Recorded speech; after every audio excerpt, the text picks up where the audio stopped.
Good evening, everyone. Welcome to the special business meeting for the District of Squamish for Tuesday, March 23rd. Pasqualin,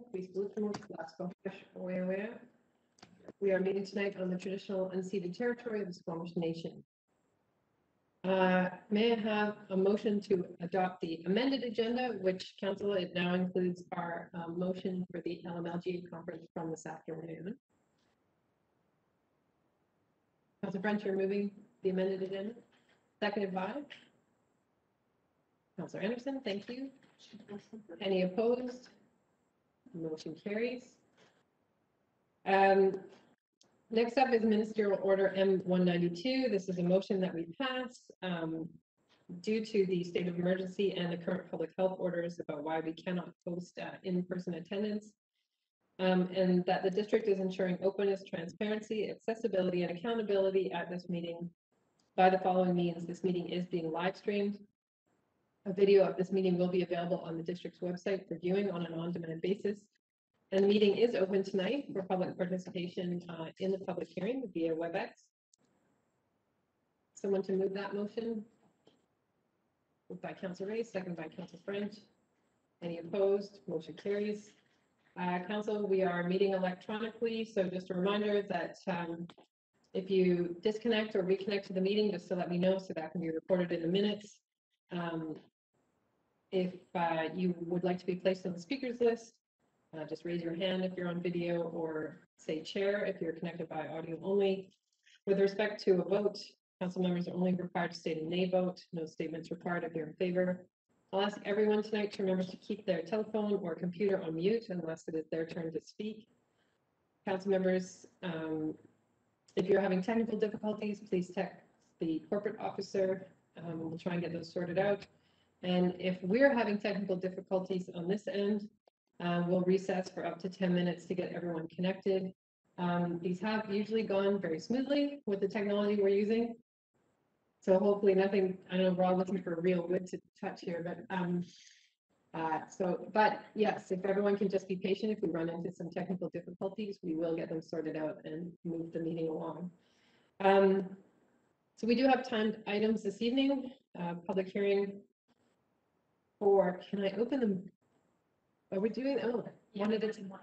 One at a time. So there are two separate hearings for two separate bylaws, but we're going to open with the low carbon incentive program. So I just have a little bit of a statement to read here, and then we'll get going. This public hearing is being held pursuant to the Local Government Act requirement to allow the public to present and to provide submissions to council respecting the proposed bylaw. And tonight is District of Squamish Zoning Bylaw 2200-2011 Amendment Bylaw for the Low Carbon Incentive Program number 2807-2021. Everyone present will be given a reasonable opportunity to be heard or provide a written submission. We want to ensure that no one is discouraged or prevented from making their views known, whether speaking in favor or against the proposed zoning amendment. Please ensure that your remarks are relevant to the matters contained in the proposed bylaw. Please note that the public hearing is not an opportunity for members of the public to have their questions answered by staff or by council.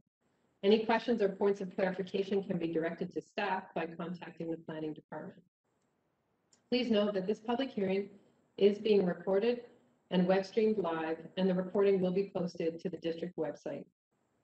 Members of council may ask clarifying questions following presentations.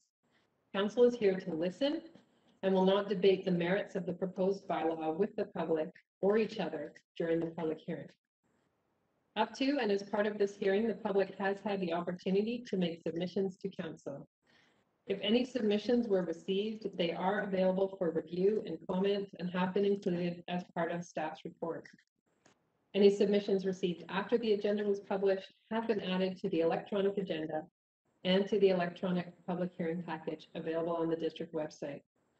Any submissions made during the hearing can be reviewed during the hearing by viewing the electronic agenda.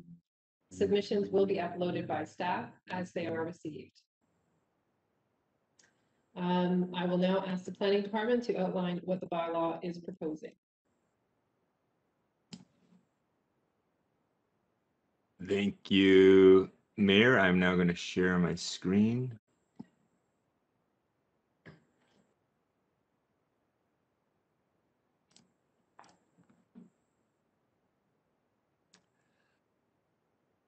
Good evening, Mayor and Council. My name is Matt Gunn. I'm a planner here at the District of Squamish.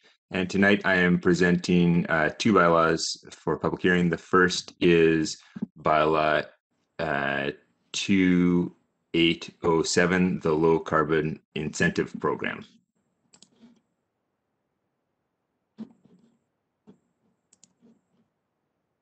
Apologies.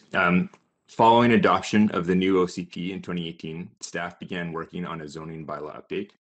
One of the goals of the update is to align zoning with the official community plan. The incentive program I am presenting today is part of that OCP alignment. The proposed incentive program addresses OCP policy, specifically policy 19.6C, to consider options to encourage, incentivize, or mandate energy efficient practices through a density bonus. The proposed incentive, more recently, the district adopted the Community Climate Action Plan, also known as the CCAP. The plan is to reduce emissions by 45% from 2010 by 2030. The CCAP includes Big Move 5, which is to build better new buildings. Related actions include using a density bonus system to incentivize net zero construction and to incentivize low carbon energy sources. The proposed incentive addressed in Bylaw 2807 will encourage construction of buildings that use low carbon energy sources, such as electricity, rather than high carbon energy sources, such as fossil fuels. The focus is ongoing operations, primarily space and water heating applications. Given the intention, the system is a reductive density bonus. The system lowers the existing density for standard construction, then provides the opportunity to regain the original density by using low carbon energy sources. This approach was selected in order to attain a high uptake of this program and to place the focus on lowering carbon emissions rather than increasing density beyond what is currently permitted. The low carbon incentive will apply to residential uses in the bulk of standard residential zones in the district that have established floor area ratios, as well as residential in a few specific mixed use zones. This includes all of our RS zones, most RM zones, and the C1 and C4 zone. We've tried to focus on the easiest to address zones. We have left out a number of areas of the community which do not have maximum floor area ratios, or which may be subject to phased development agreements or existing land development agreements. The structure of the zone is to reduce the base maximum floor area ratio in these zones by 1/3. The reduced density for each zone is currently outlined in red. This establishes what could be achieved for these zones if standard construction was utilized. Buildings that are constructed with low carbon energy sources will then be able to access the original maximum floor area ratio, which is now outlined in red. This becomes the bonus density. The 33% reduction was selected with the intention of being a reduction significant enough that the majority of builders will see a large financial incentive to undertake low carbon construction. I'd also like to note that staff have adjusted the max floor area ratio options in RS1 and RS1A to match RS2, where there's a slight increase in floor area for incorporating a suite rather than the existing situation where there's an increased floor area on larger lots. This is to incentivize the creation of rental housing options. For C4, there's a specific table given the variation on floor area ratio in relation to employment space that applies a 33% reduction for high carbon energy sources. To obtain the density incentive, new development would be required to achieve a specific greenhouse gas intensity, which is also referred to as a GHGI. GHGI is defined as kilograms of carbon dioxide equivalent per square meter per year. This metric was selected because it is an existing output of the step code reporting that's already required in our building process. GHGI requirements have been proposed for each of the subject zones based on a greenhouse gas emissions and costing impact study, which was completed during background research for this project. The maximum GHGI reflects an ambitious approach to GHG reduction. For most buildings, it reflects space heating and cooling and water heating that does not use fossil fuel sources. In addition, it does not accommodate the installation of gas appliances for cooking or for fireplaces. However, it does make an exception for gas water heating in apartment buildings.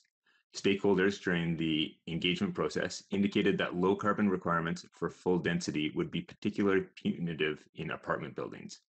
Staff recommend that this be considered an interim allowance to be reviewed in 2 to 3 years, given technological advancements and industry adaptation. In addition to establishing the low carbon incentive program, Bylaw 2807 includes additional amendments related to an existing bonus system that's based on achieving one additional step on the BC Energy Step Code.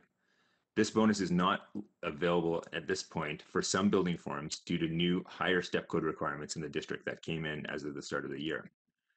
That bonus allows an increase in size for caretaker dwellings and accessory dwelling units on lots that are over 0.2 hectares, and a 1.5 meter increase in height for buildings in areas with a high flood construction level. There are 2 updates that are proposed in the bylaw. For caretaker and accessory dwelling units, the additional floor area would be available if 10% of the annual energy consumption of the building is generated from on-site renewable energy sources such as solar. For buildings in areas with a high FCL, the 1.5 meter increase in height is available with the same 10% on-site renewable energy. And for apartments in a high FCL area, the bonus would be available if it were to be built to the low carbon building standard and meet the more restrictive maximum greenhouse gas intensity that would require electric water heating systems. These are intended to spur adoption of both solar and electric hot water heating for apartments in our development community. Following the public hearing, Council may consider third reading for this bylaw. That is the conclusion of the description for bylaw number 2807. Thank you, Mr. Gunn. So details to participate via telephone or WebEx are displayed, will be displayed on the screen. For those who have logged in from your computer or watching the live stream of the meeting, instructions are also included on the district's website. But in order to get on the speakers list, if you are on the telephone, you raise your hand, so to speak, by dialing *3. Or if you're participating via WebEx on computer or cell phone, you open the participant panel and click on the hand icon. Please note that there will be a moderator who will communicate with speakers. That's Ms. Terry Murray tonight. Thank you, Terry. When it is your turn to speak, you will receive a voice prompt via telephone or a dialog box if you're on WebEx. Please remember to put your hand down after you have finished. So if you're on the telephone, you just hit *3 again. And click on the hand icon on WebEx again to put your hand down. Please note that due to the most recent public health order, the option for in-person participation for public hearings is currently not available. Please commence your remarks by clearly stating your name and address or neighborhood. Please note that speakers will be given up to 5 minutes to address council in order that everyone has the opportunity to speak. If you've already spoken and then wish to speak again to provide more or new comments, please raise your hand once again.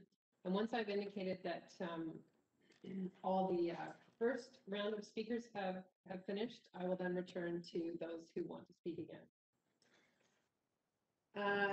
So with that, I'll turn it over to our moderator and we'll get started. Thank you, Mayor Elliott. There are currently 4 people online, but at this moment, I don't have any hands up. All right, we'll give everyone a moment to see if they would like to contribute to our public hearing this evening. *3 on the telephone or raise your hand in the participant panel on WebEx.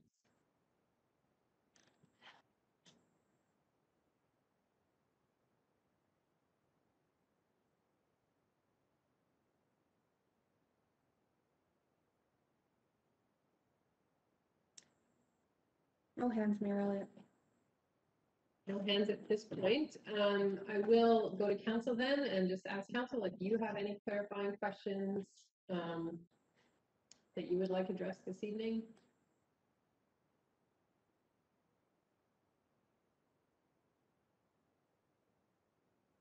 Yes, Councillor Stoner. Thank you. I just have one question about table 4.45-1, which is the density bonus transitional provisions. So it explains who this will apply to and when. And we note that the low carbon building standards will apply to new building permits on or after December 2021, but they'll only apply to new DPs on or after June 2021. So I'm just curious if staff can speak to the difference in the timeline there for building permits versus DPs. Yeah, just reviewing that. Let me go to it to remind myself. So which, I'm at table 4.451, and you are looking at which two elements? So there's building permits new, Yep. which has an application received on or after December 21st. And then the development permits new have a deadline of applications received after June 2021. 2021.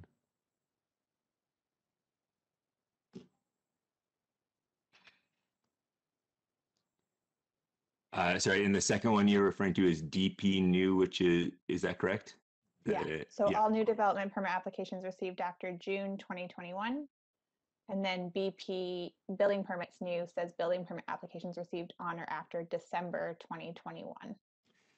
Okay, thank you. Yeah, so the BP new is intended to reflect the time frame that would allow somebody who's currently in the process of developing or putting together a BP application to accommodate the new standards. We wouldn't want to put it in place right at the moment because it would potentially catch somebody who is in process. And then let's see here, the DP applications after June 2021.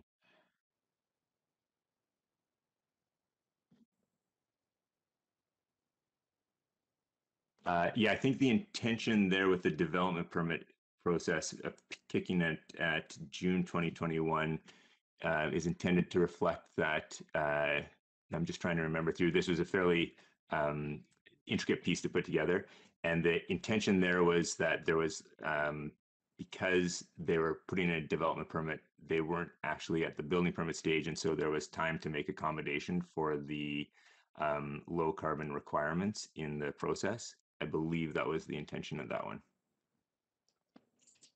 That makes sense. Thank you. It was a bit of an intricate piece to map out those dates, and the intention was to try and gauge what point each step in the process would be at, and to provide time for those applications to adjust to the requirements and not to catch things that were in process with an incorrect timeline that then made a significant challenge for them to complete their project. Right, any other questions from council? Not seeing any, I'll go back to Ms. Murray. And for the public that's watching, if you want to speak to this public hearing, it's *3 on your telephone or raising your hand in the participant panel on WebEx. Do you have anyone? No one at this time.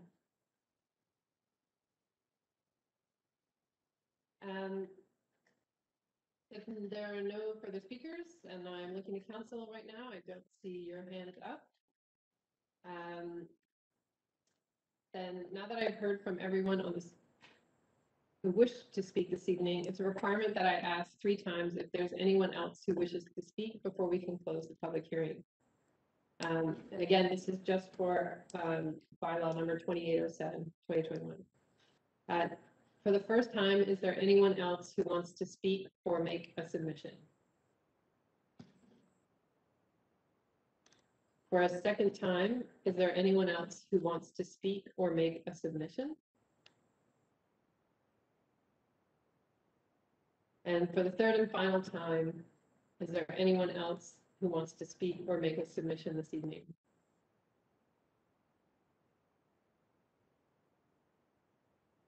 Nope, not seeing any hands. Please note, council members are not permitted to receive any further submissions or hear either a proponent or opponent to an application once the public hearing has been concluded.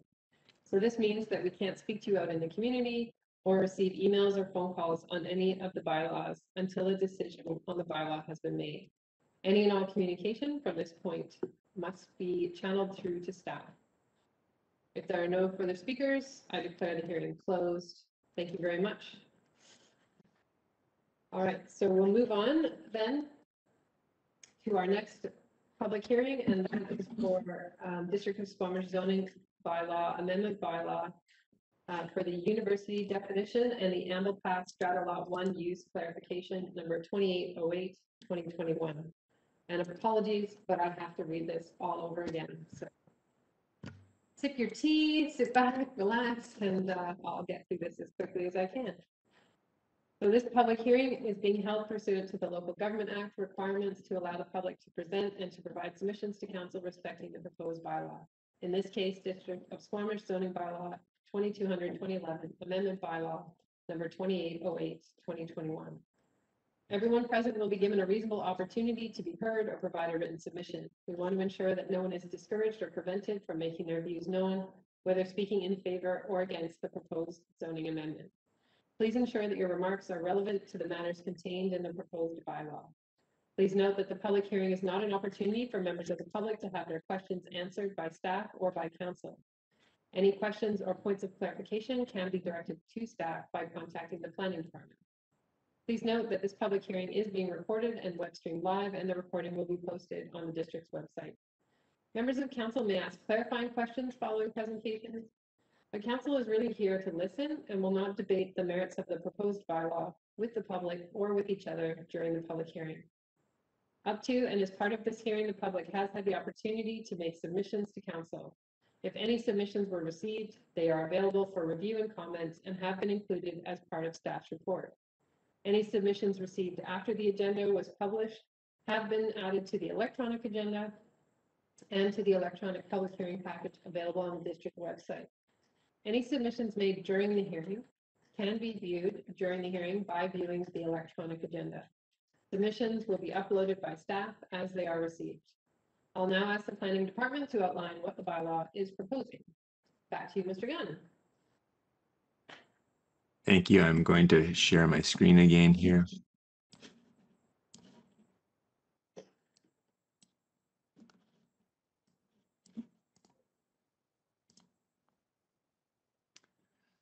Okay, so two priority housekeeping amendments are proposed through Bylaw 2808. The first update is related to Quest University. Staff proposed that the university definition be updated to ensure alignment with the intention of the OCP Sea to Sky University Subarea Plan. The proposed definition replaces the existing definition and includes reference to the provincial legislation that established Quest and the degree granting characteristic of the institution.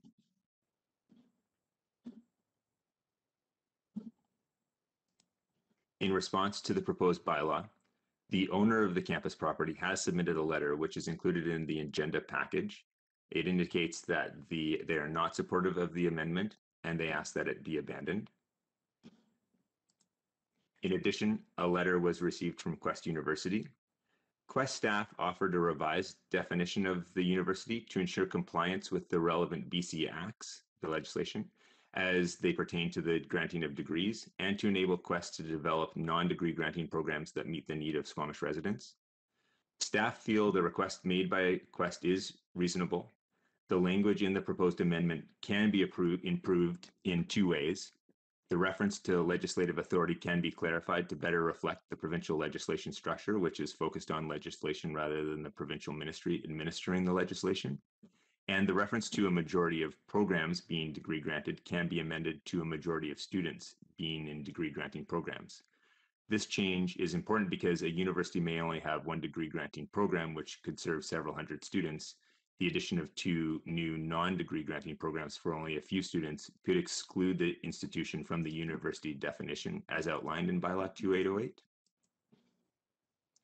As such, staff recommend that the proposed new university definition should reflect what is on the screen, which addresses concerns identified by Quest University. And so that changed or amended university definition would The university means academic, administrative, recreational, parking, research, and development and maintenance facilities customarily associated with a post-secondary institution and which is authorized to grant degrees by the Degree Authorization Act, and where a majority of students of the institution's programs are enrolled in degree granting conferring programs. The areas that are bolded on the screen are the improvements that could be made to this bylaw. The second amendment is related to the Amblepath Strata Lot 1, where the Platypus Daycare is located. Staff proposed that CD Zone 35 be amended to prohibit single-unit dwellings and home occupation offices on that lot, thus limiting the permitted use to daycare facility and accessory uses. The intention is to clarify that Strata Lot 1 is intended for use as a daycare only. The owner of the building has responded to a discussion with staff about this property and the bylaw. They indicated that they only intend to use the property for childcare. They note that there's strong demand for the space for childcare, but they did note that they would prefer not to lose future use options. Following the public hearings, council may consider third reading for both bylaws. However, for bylaw 20808, staff recommend addressing feedback provided by Quest by rescinding second reading of the bylaw, the initial bylaw, amending the definition of university included in bylaw 2808, as noted earlier in this presentation, to reflect the definition that's on screen, and then giving the bylaw second reading as amended. A public hearing could then be scheduled at a later date, ideally to coincide with the public hearing for the marine zoning bylaw. And that concludes my description of the bylaw.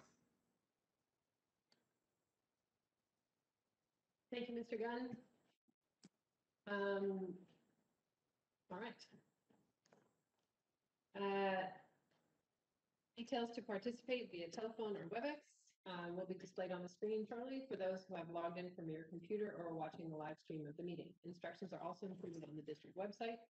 In order to get on the speakers list, if you're on the telephone, you raise your hand by dialing *3, or if you're on WebEx, then you go into the participant panel and click on the hand icon. There will be a moderator who will communicate with speakers. So when it's your turn to speak, you'll receive a voice prompt if you're on the telephone or a dialog box on WebEx. Please remember to put your hand down after you finish speaking by just again *3 on the phone or the hand icon on WebEx. Unfortunately, because of public health orders, there is no option for in-person participation for public hearings right now. We ask that all speakers commence their remarks by clearly stating their name, address, or neighborhood. Please note that speakers will be given up to 5 minutes to address council in order that everyone has an opportunity to speak. If you've already spoken and then wish to speak again to provide more new comments, please raise your hand once again. Once I've indicated that speakers will be offered additional speaking opportunities.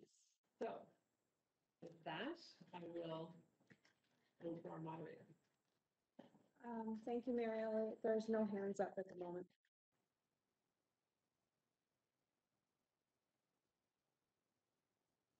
We'll just give it a moment here. Happy for you to leave the instructions up on the screen. I can see everyone. So that's fine.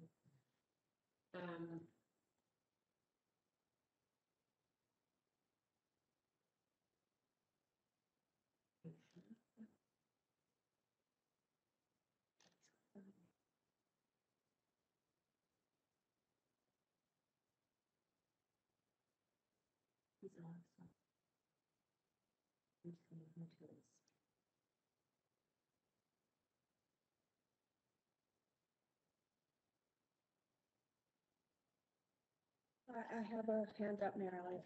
Okay. So we are going to go to WebEx now, and I want to say hello to Robert Hibbard.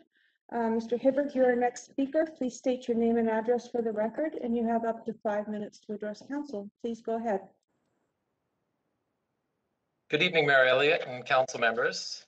My name is Robert Hibbard. I'm the CFO of Primacorp, and speaking here on behalf of New Quest Land Holdings, the owner of the property leased to Quest University. My presence here is to respectfully request that you abandon or at least postpone the proposed amendment of the definition of university. As members of Squamish Council, you've received a letter from Roy Millen, our legal counsel at Blake's in Vancouver, outlining their belief that the proposed amendment is potentially unlawful. You've received a letter from Scott Fehrenbacher, the CEO of New Quest Operations, asking you not to pass this amendment. Scott and his team have been contracted by Quest University, and they are working to reestablish the university as an education leader. You've received a letter from George Awama, the president of Quest University, indicating that the proposed amendment is problematic. I'm now here to let you know that everyone I have just named, including myself and our organizations, are fully committed stakeholders in the future and success of Quest University. Now, as CFO, I must say that I'm puzzled that a decision would be taken to amend the zoning to tie a landlord even tighter to its tenant during the long term of a lease and that is already in progress. I believe that the authors of this amendment haven't considered the financial impact on us as the landlord or on Quest University as its only source of financing. It's already a challenge to convince lenders to provide financing on a property occupied by a tenant emerging from bankruptcy. Lenders seek collateral to protect their interests, but further tying this property to its existing tenant would be less than appealing to any lender, or to anyone for that matter. If we can't obtain financing, our ability to provide additional financing to Quest University in the future will be impacted. I ask you, please, for the good of Quest University, for the good of all of its stakeholders, and for the good of the community that's growing up around it, leave the definition as is and unamended. We already have our hands full bringing Quest University back to Squamish, so please don't place this restriction on our ability to finance Quest's future. Please abandon this proposed amendment, or at least postpone your decision pending additional investigation and consultation with all impacted. And let's all work together to help Quest University to reach its true potential. I thank you for your consideration, and I wish you all a good evening. Thank you, Mr. Hibbert. No hands up at the moment, Mayor Elliott. Perhaps then I will go to council and see if there's any clarifying questions that council would like to ask this evening.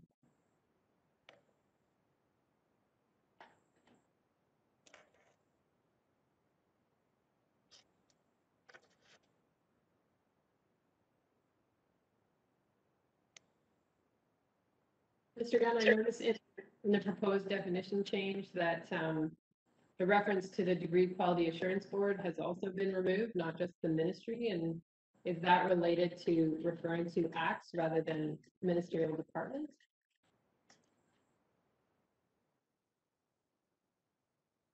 You're just on mute, Mr. Gunn.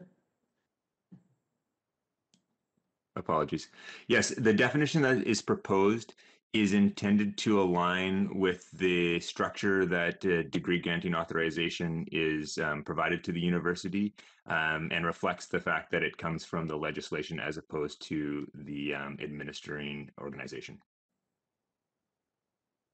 Thank you. Any other questions from council?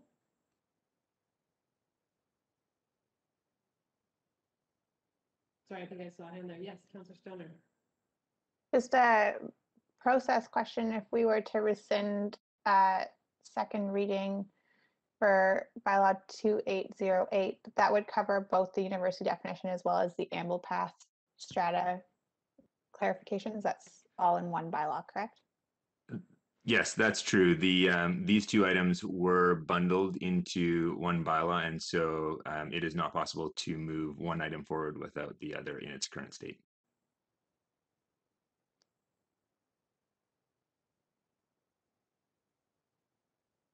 Just remind anyone from the public again that if they wish to speak this evening, it is *3 on your telephone or raising your hand in the participant panel on WebEx.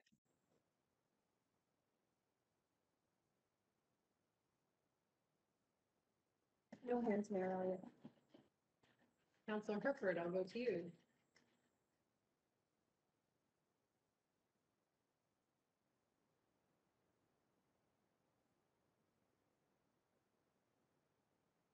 Okay, can you hear me now? Okay, that was my only thing. Sorry, I didn't have a question. I was having some technical difficulties, and I have only just resolved them now. So, thank you, everybody.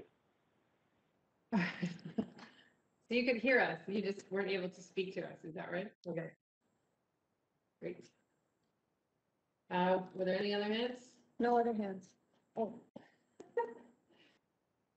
Nothing from our moderator? Now that I've heard from everyone on the speakers list, it's a requirement that I ask 3 times if there is anyone else who wishes to speak before we can close the public hearing. For the first time, is there anyone else who wants to speak or make a submission? For the second time, is there anyone else who wants to speak or make a submission? For the third and final time, is there anyone else who wants to speak or make a submission?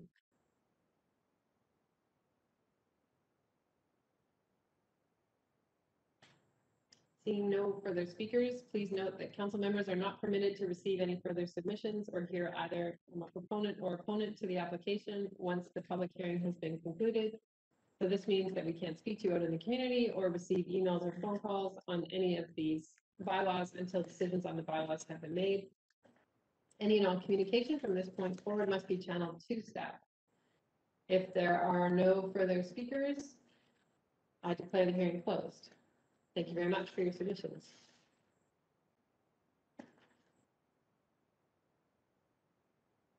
All right. I have a few more items of business, council. So under item 5A1, we can entertain third reading of the District of Squamish zoning bylaw amendment bylaw for the low carbon incentive program number 2807, 2021. I'll move third reading. That is seconded by Councillor Stoner. I am pleased that staff brought forward this recommendation for how we start to get our new buildings to have a lower GHG footprint. I think this will be an example that other communities around the province will look to as a possibility. And, you know, as staff said, this isn't about increasing density, it's about lowering our footprint. And we have not very many years left to reduce our emissions by 50%, and then a few more years, but it'll go quickly to get to net zero. So I think these kinds of efforts will help to incentivize the types of buildings we want to see in the future and make our community a little bit more resilient in the end. Councillor Stoner, then Councillor French. Thank you. Through the chair, I will be supporting third reading of this bylaw.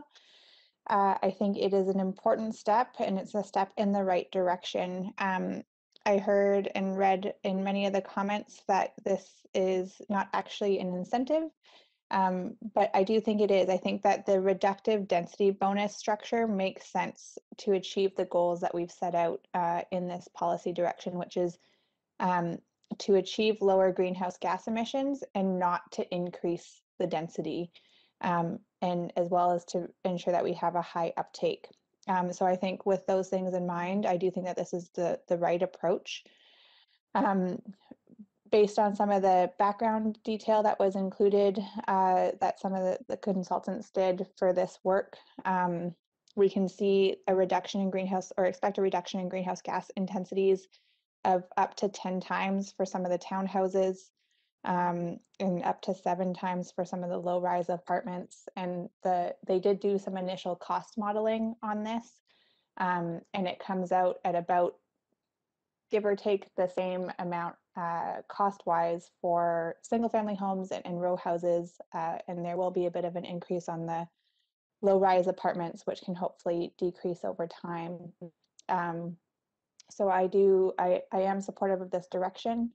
The other thing that I saw in the comments that I just wanted to address was that folks tended to note that there were other things that we should be doing in this space of trying to reduce our greenhouse gas emissions as a community. And I just want to reassure folks that this is one of multiple approaches that we are taking. We're also doing increasing education around shifting energy sources in existing buildings, and lots of other types of outreach in terms of GHG reductions across our community. So this is not our single approach. We're having a multi-pronged approach to try and address this really complex issue. And I think that this is an important step in the right direction. So happy to support it. Thank you. Thank you, Councillor Stoner, Councillor French, then Councillor Anderson. Thanks, Mayor Elliott. This is the direction development has to go, not just in our community, but broadly. And we need to build more efficient homes and buildings. This bylaw is one tool, as Councillor Stoner mentioned, one tool that we can use to ensure all the future housing construction in Squamish is built in such a way that the environmental impacts are kept to a minimum. Support third reading. Thanks. Thank you, Councillor Anderson, then Councillor Herford. Thank you. I will be supporting third reading. It strikes me that the package we have before us is a happy medium. It's careful and it's balanced. The incentive system proposed a more lenient maximum greenhouse gas intensity for apartments due to specific challenges. It is a technology agnostic, as markets and technology may change and evolve. Exemptions include accommodating our affordable housing objectives, specifically relating to secondary suites. The proposal is the so-called negative incentive, which has some important advantages we are recognizing. We have had concerns expressed regarding our scope and that we might have focused on embodied carbon issues and on broader aspects of the building construction and deconstruction processes. This is important as operational efficiency is only one aspect of the carbon footprint of buildings. However, and also that the Community Climate Action Plan does advise that we must be vigilant on all fronts, but we are awaiting, as the rest of the country and the world is awaiting, for some of these initiatives that are in sight to mature, and we can look at them in time. Thank you. Thank you, Councillor Herford, and then Councillor Pettengill. Thank you. I'll be supporting this motion. I think already with the steps taken with the step code to ensure that we're building efficient buildings, it's become evident that this is the next logical move to make sure that these efficient buildings are running on clean energy.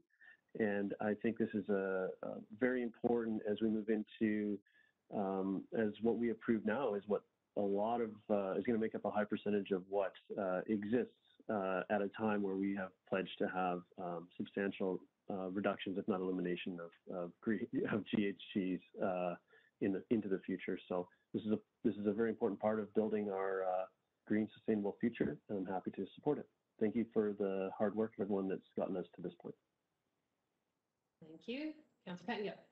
Yes, thank you. I will be happily supporting this. I think talking to some people, there is a concern about how fast we're moving compared to where we are and what's possible.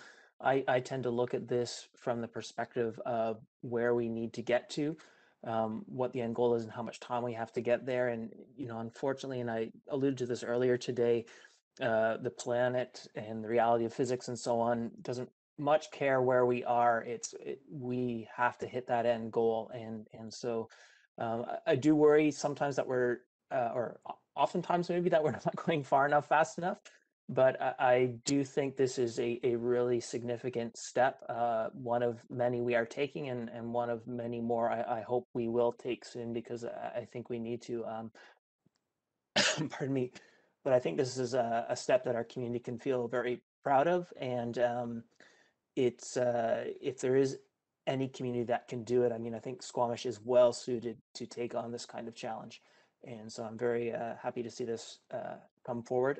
One other thing I wanted to mention too is, in a lot of the online commentary, there seemed to be a lot of misunderstanding and thinking that this was meaning that everyone was going to have to change their home that they have now, and that we're imposing all kinds of changes on existing homes. And I think as we move forward, that's just going to be something where we have to keep reminding people about that this right now is applying to new buildings. And I think once I explain that to people, they generally seem to be a lot more comfortable and supportive of this. And so thanks, staff, again, and happy to support this. Thank you. Any further comments? Seeing none, I'll call the question. Any opposed? Motion carries. The agenda provides the opportunity to do third reading for the amendment bylaw number 2808 for the university definition Amblepath Strata. But Mr. Gunn indicated that staff have another recommendation that they would like council to consider. And I don't know, Mr. Gunn, if you're able to put that motion back up on our screens for us. Yeah, I need to have the opportunity to share. There we go. Yeah. Moderator read your mind. Yes. Fantastic. Just 1 second here.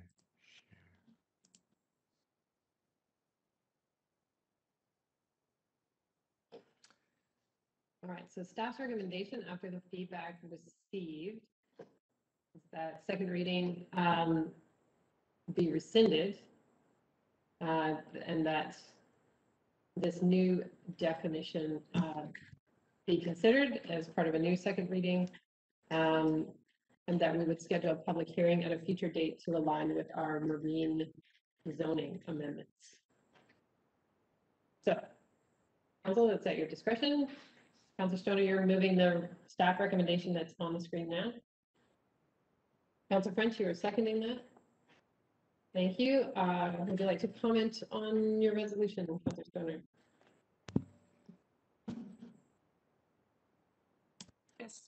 I'll just quickly say that I think appreciate staff's responsiveness to the comments that we've received.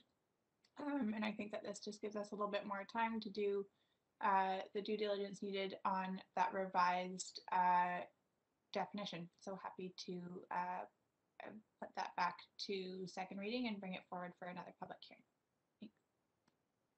Thanks. Councilor French? Yeah, thank you. I appreciate the feedback that we've received from both Quest University and Prime Corp, and I think that taking this step at this point is the correct course of action. Thank you. Any further comments? All right, I will call the question. Any opposed? Motion carries. And so we will schedule that public hearing as soon as we know when the marine bylaws are ready to come forward.